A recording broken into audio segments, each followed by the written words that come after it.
він Храпаченка, Саша скаут, свою вершину покорив добра. Як режисер Максималий Ліс насправді здогадувався. Це не фатальна гра.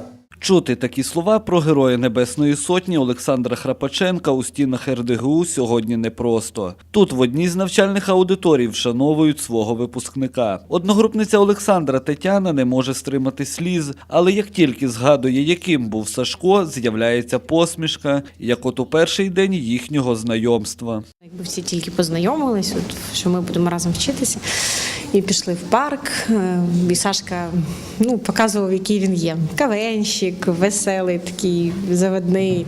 А ми, як дівчата, вже дивимося, що ж за хлопець, з ким будемо вчитися. З одногрупницею Леною Рибінською.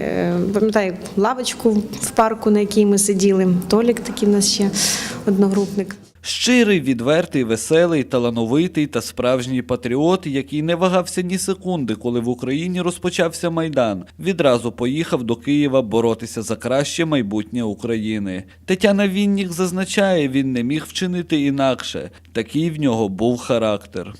Він був позитивний, він був щирий, він був веселий, він вмів робити настрій. За це він часто получав і від кураторів, і в інституті. Завжди робив шороху. Але він того вартий. Він класний. З двоякими відчуттями говорить про Олександра Храпаченка і його викладач Юрій Мельничук. Йому важко, але водночас і дуже легко згадувати про свого студента, адже Олександр завжди був яскравою непересічною особистістю. Коли він приходив в університет, це була подія, зазначає доцент РДГУ.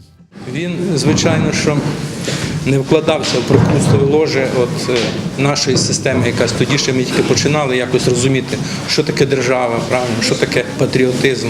Тільки починали проходити перші свої університети. Революція Гідності, наприклад, так? Це вже якийсь результат цього. До цього якісь були роки розуміння. Так само, напевно, в Саші відбувалося.